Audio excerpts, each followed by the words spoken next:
अस्सलाम वालेकुम। आज के लेक्चर के अंदर हम measure central tendency for the ungroup data के लिए डिस्कस करेंगे। तो सबसे पहले हम डिस्कस करते हैं कि अनग्रुप डाटा होता क्या है। तो वो डाटा जिसके ऊपर अभी तक कोई ऑपरेशन ना परफॉर्म किया हुआ हो, यानी जिस फॉर्म में हमने उसे इकट्ठा किया हो वो उसी फॉर्म में हो, उसको हम अनग्रुप डाटा कहते हैं। या हम ये भी कह सकते हैं कि वो डाटा जिसको ग्रुप्स और क्लासेस के अंदर ना अरेंज किया हुआ हो वो हमारे पास अनग्रुप डाटा कहलाता है। ठीक है। तो अब हमारे पास आ गया मेजर और सेंट्रल टेंडेंसी। तो बेसिकली हमारे पास मेजर और सेंट्रल टेंडेंसी पांच टाइप के होते हैं।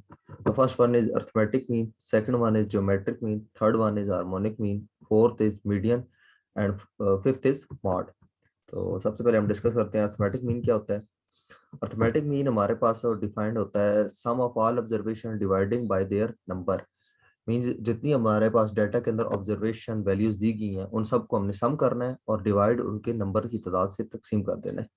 तो फॉर एग्जांपल हमारे पास 9 ऑब्जर्वेशन है तो 9 का हम सम करेंगे और फिर डिवाइड कर देंगे 9 से। तो जो मीन है इसको हम डिनोट करते हैं एक्स बार से, और ये इक्वल टू होता है sum of all observation divide by number of all observation. तो सम के लिए हम यहाँ पे ग्रीक लेटर सिग्मा यूज करते हैं, और यहाँ पे जो फार्मूला एन है वहाँ वो हमारे पास नंबर ऑफ वैल्यूज को शो कर रहा है। तो यहाँ पे हम ये जो वाली फॉर्म है इसको मैथमेटिकल फॉर्म में इस तरह लिख सकते हैं कि mean is equal to X bar which is equal to summation of X divided by N. एक एग्जांपल कर लेते हैं। तो calculate the mean of the following data. हमारे पास डाटा गिवन है 45, 32, 37, 46, 39, 36, 41, 48 एंड 36। इसका हमने मीन फाइंड करना है। तो यहाँ पे हमारे पास जो टोटल वैल्यूज वो 9 है। 1, 2, 3, 4, 5, 6, 7, 8 and 9। So n is equal to हमारे पास हो गया 9। उसके बाद हमने इन सब का सम फाइंड करना है, क्योंकि हमें मीन के फार्मूले के अंदर सम की जरूरत होता है, तो इसलिए हम इन सब को सम कर लेंगे। तो समीशन एक्स आ जाएगा जो जो कि जाहिर कर रहा है इन सब की वैल्यूज का सम को, यानी 45 plus 32 and so on up to 36। इन सब का सम किया तो वो हमारे पास 360 आ गया। तो अब हम इसको मीन के फार्मूले के अंदर पुट कर देंगे। तो X bar is equal to summation X divided by N. Summation X हमारे पास 360 आया, जबकि एन हमारे पास 9 है। So by putting these values and dividing 360 by 9 we get 40। So mean हमारे पास आ गया 40। Next we go to geometric mean. तो हमारे पास सपोज करते हैं कि हमारे पास n नंबर ऑफ वैल्यूज हैं जिनको हमने जाहिर किया x1, x2, x3 and up to xn। ये हमारे पास n नंबर ऑफ वैल्यूज हैं। तो इनका हम जो अगर ज्योमेट्रिक मीन ले रहे हैं तो हम इन सब को आपस में पहले मल्टीप्लाई करेंगे, फिर उसका nth रूट ले लेंगे। अब हम इसको ये था हमारे पास जनरलाइज केस। अब हम इसको स्पेशल केस पे आते हैं। फॉर एग्जांपल हमारे पास 5 वैल्यूज है, 1, 2, 3, 4 एंड 5। तो हम सब क्या करेंगे, सबसे पहले उन 5 नंबर को आपस में मल्टीप्लाई करेंगे, फिर उसका फिफ्थ रूट ले लेंगे। एक हमारे पास एक और फार्मूला भी है। जब हमारे पास n जो है वो मोर यानी वैल्यूज पर मुश्तमिल होता है, यानी n की तादाद और ज्यादा हो जाती है, तो चूंकि हमने फर्स्ट फार्मूले यानी इस फार्मूले के अंदर आपस में वैल्यूज को मल्टीप्लाई करना होता है, तो इसलिए हमारे पास वो ज्यादा कंप्यूटेशन करनी पड़ती है। इसलिए हमारे पास एक और फार्मूला है जिसके अंदर हम लॉग की मदद से ज्योमेट्रिक मीन फाइंड कर सकते हैं। तो हमारे पास दूसरा फार्मूला है जी, जो कि जाहिर कर रहा है ज्योमेट्रिक मीन को, which is equal to anti log of into 1 by n into log of x1 plus log of x2 plus up to so on log of xn। यानी हमारे पास जो वैल्यूज गिवन है उनका हमने सबसे पहले लॉग कैलकुलेट करना है, और लॉग कैलकुलेट की हुई वैल्यूज का हमने सम करना है, फिर उसको नंबर ऑफ वैल्यूज से डिवाइड करना है, और एंड में जाके आपने एंटी लॉग ले लेना है। यानी हम ये कह सकते हैं कि ज्योमेट्रिक मीन जो हमारे पास है वो हमारे पास इस तरह डिफाइंड होता है कि जो हमारे पास वैल्यूज हैं उनका लॉगरिथम का अर्थमेटिक मीन लेना है, और फिर उसका एंड में एंटी लॉग ले लेना है। हमने सेम एग्जांपल ली है। अब हम इसके लिए ज्योमेट्रिक मीन कैलकुलेट करेंगे। हमारे पास वैल्यूज n हमारे पास 9 है। जब आपस में n को मल्टीप्लाई किया है तो हमारे पास ये वैल्यू आ गई है, जो कि हमारे पास तकरीबन 15 डिजिट पर मुश्तमिल है। और जब हमारे पास n चूंकि 9 था इसलिए हमने इनका इसका 9th रूट कैलकुलेट कर लिया, तो हमारे पास geometric mean is equal to आ गया 39.6787। अब हम दूसरे फार्मूले की मदद से फाइंड करते हैं। जैसे कि मैंने आपको पहले बताया कि जो हमें वैल्यूज दी गई होंगी सेकंड फार्मूले में हम सबसे पहले उनका लॉग कैलकुलेट करेंगे। तो हमने जो वैल्यूज गिवन थी 45, 32 इन सब का लॉग कैलकुलेट किया। लॉग ऑफ 45 हमारे पास 1.6532 आ गया, लॉग ऑफ 32 हमारे पास 1.5051 आ गया, up to so on. Log of 36 जो है वो हमारे पास आ गया 1.5563। उसके बाद हमने इन चूंकि लॉग जो वैल्यूज आ गई हैं उनका हमने अर्थमेटिक मीन फाइंड करना था, इसलिए हम सब इनको टोटल कर लेंगे। तो log ऑफ x हमारे पास आ गया 14.3870। उसके बाद हमने नंबर ऑफ वैल्यूज जितनी है उनसे डिवाइड करना है, तो फार्मूले लगा देंगे। तो हमारे पास x1 जो है वो 41.5 को जाहिर कर रहा है, यहाँ पे x2 जो है वो हमारे पास 32 को जाहिर कर रहा है, एंड सो ऑन। जो xn है वो 36 को जाहिर कर रहा है। तो ये हमारे पास लॉग इन सब का आया हुआ है, इनका टोटल भी आया हुआ है जो कि हमारे पास 14.37870 के बराबर है। तो इस सब की जगह पे हमारे पास आ जाएगा 14.3870। उसके बाद हमारे पास n चूंकि 9 था तो 9 से डिवाइड कर देंगे। वो हमारे पास जब 14.3870 को 9 से डिवाइड किया तो अब हमारे पास 1.5986 आ गया। उसके बाद जब हमने एंटी लॉग कैलकुलेट किया है तो हमारे पास anti log of 1.5986 is equal to आया है 39.6826। अब हम जाते हैं हार्मोनिक मीन में। अब हम लेट्स सपोज हमारे पास n नंबर ऑफ वैल्यूज हैं x1, x2, x3 and so on up to xn। तो उनका जो ज्योमेट्रिक मीन है वो हमारे पास इस तरह डिफाइंड होता है कि जो वैल्यूज हैं हम सबसे पहले उनका रेसिप्रोकल लेते हैं। तो रेसिप्रोकल का जो वैल्यूज हैं उनका हमने अर्थमेटिक मीन फाइंड करते हैं और एंड पे जाके फिर रेसिप्रोकल ले लेते हैं। यानी हम कह सकते हैं कि जो n नंबर ऑफ वैल्यूज हैं उनका हार्मोनिक मीन हमारे पास डिफाइंड होता है रेसिप्रोकल की वैल्यूज के अर्थमेटिक मीन के रेसिप्रोकल की। यानी जो हमारे पास वैल्यूज है उनका रेसिप्रोकल लेना है, फिर उनका अर्थमेटिक मीन फाइंड करना है, तो एंड में जाके फिर उसका रेसिप्रोकल ले लेना है।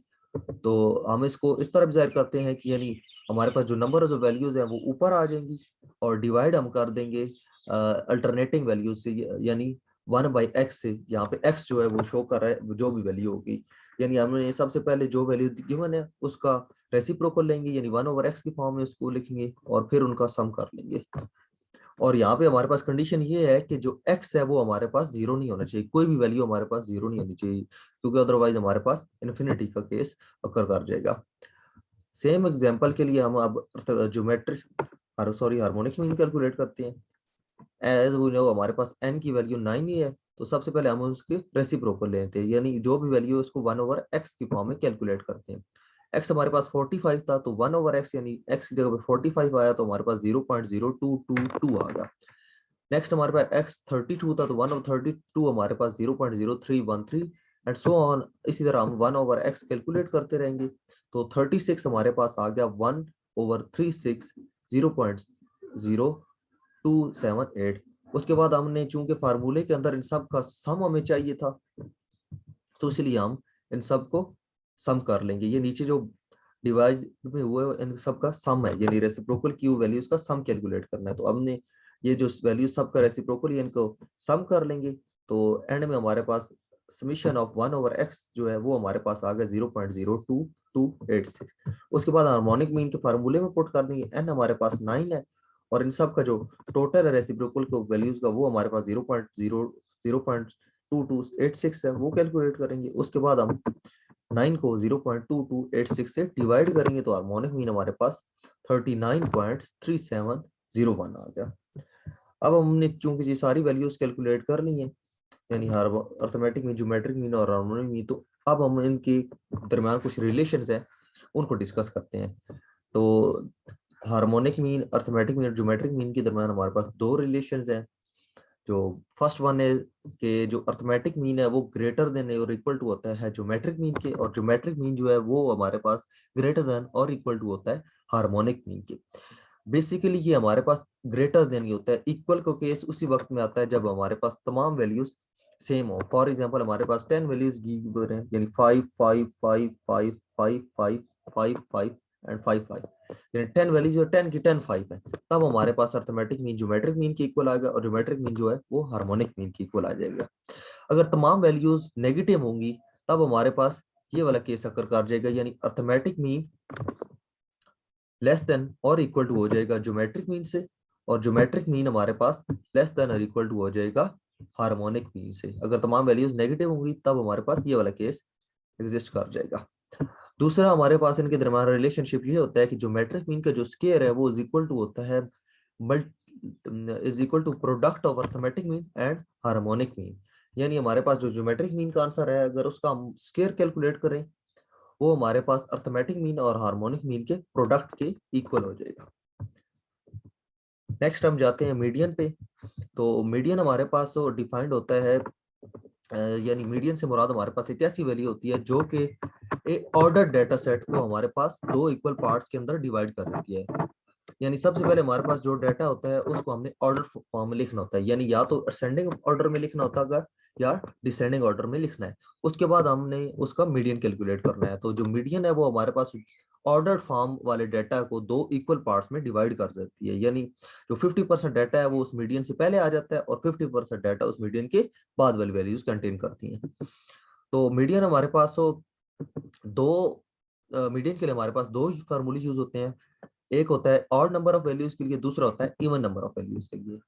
अब हमारे पास जब मीडियन डाटा के अंदर ऑड नंबर ऑफ वैल्यूज हो तब हमारे पास ये वाला फार्मूला इस्तेमाल होगा, यानी n+1 divided by 2th value, और n यहाँ पे नंबर ऑफ वैल्यूज को शो कर रहा है। और जब हमारे पास इवन नंबर ऑफ वैल्यूज होंगी तब हम ये वाला फार्मूला यूज करेंगे, यानी 1/2 divide into n/2th value plus n/2 plus first value.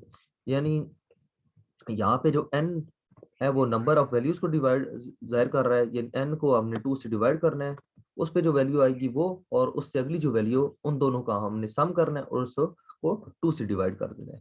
अब हम दोनों यानी इवन और ऑड के केसेस के लिए एक एग्जांपल कर लेते हैं। सबसे पहले हम सेम एग्जांपल जो जिसके जरिए हमने अरिथमेटिक मीन, ज्योमेट्रिक मीन और हार्मोनिक मीन कैलकुलेट किया है उसके लिए हम मीडियन फाइंड करते हैं। तो हमारे पास डाटा है 45, 32, 37, 46, 39, 36, 41, 48 एंड 36। सबसे पहले हम इसको डाटा को अरेंज करेंगे, यानी असेंडिंग ऑर्डर या डिसेंडिंग ऑर्डर के अंदर। सबसे पहले हमने इसको असेंडिंग ऑर्डर के अंदर डिवाइड किया है, तकसीम की है। तो लोएस्ट वैल्यू हमारे पास 32 है, नेक्स्ट वन इज 36, 37, 39, 41, 45, 46 एंड 48। चूंकि हमारे पास जो n है यानी 9 नंबर ऑफ वैल्यूज हैं, यानी ऑड है, तो हम फर्स्ट फार्मूला यूज करेंगे। तो median is equal to n+1 divide by 2th value. n हमारे पास 9 है तो 9 आ जाएगा, 9+1 divide by 2th value, 9+1 is equal to 10th आ गया, 10/2th वैल्यू। तो 10/2 हमारे पास फिफ्थ आ गया, यानी फिफ्थ वैल्यू। अब अरेंज डाटा के अंदर हमारे पास फिफ्थ वैल्यू जो है वो 39 है, तो इसलिए मैंने इसको हाईलाइट भी किए हुए। तो आपके पास जो मीडियन है वो हमारे पास आ जाएगा 39। नेक्स्ट हम इवन नंबर के केस के लिए एक डिवाइड एग्जांपल शो करते हैं। तो हमारे पास डाटा है 18, 15, 11, 16, 13, 15, 12, 15, 14 एंड 17। यहाँ पे एक मिस्टेक हुई है।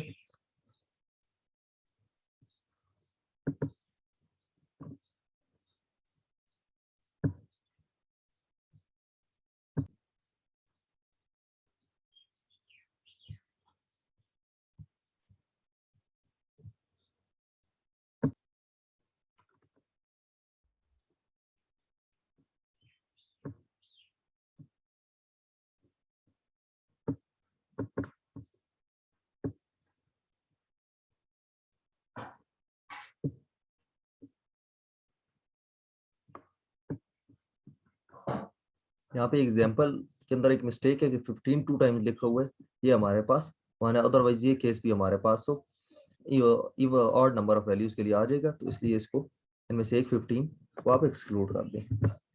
अब हमारे पास यहाँ पे n 8 है, तो इसीलिए हम सेकंड फार्मूला यूज करेंगे। तो हमारे पास n इज इक्वल टू 8 और सेकंड फार्मूले के अंदर जहाँ जहाँ पे n आ रहा है वहाँ पे हम 8 पुट कर देंगे। तो ये हमारे पास n था, यहाँ पे 8 आ गया, यहाँ पे n था, यहाँ पे भी 8 आ गया। n/2 यानी 8/2 is equal to fourth value, और n/2 प्लस 1th वैल्यू वो हमारे पास फिफ्थ वैल्यू। फोर्थ वैल्यू और फिफ्थ वैल्यू जो ऑर्डर डाटा है उसके अंदर हमारे पास फोर्थ वैल्यू जो है 14 है, फिफ्थ वैल्यू जो है 15 है। तो इन दोनों को हमने सम करना है और उसको 2 से डिवाइड कर देना है।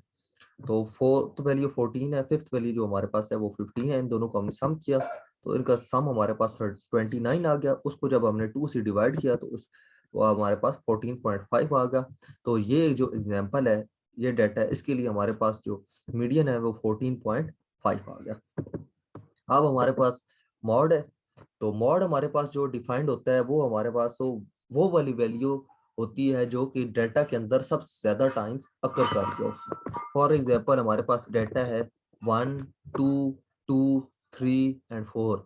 यहाँ पे जो 2 है वो दो मरतबा अपीयर हुआ है, तो इसलिए हमारे पास इसका मॉड जो है वो 2 हो जाएगा। अब हमारे पास सेम एग्जांपल है, उसके लिए हमने मॉड कैलकुलेट करना है। तो हमारे पास डाटा है 45 32 37 46 39 36 41 48 एंड 36। यहाँ पे जो मॉड 36 है वो दो मरतबा अपीयर हो रहा है, तो इसलिए हमारे पास जो मॉड है वो हमारे पास 36 हो जाएगा। उम्मीद है आज की वीडियो आपको अच्छी लगी होगी और मेरे चैनल को सब्सक्राइब करें और नोटिफिकेशन वाले आइकन को जरूर प्रेस करें। Thank you.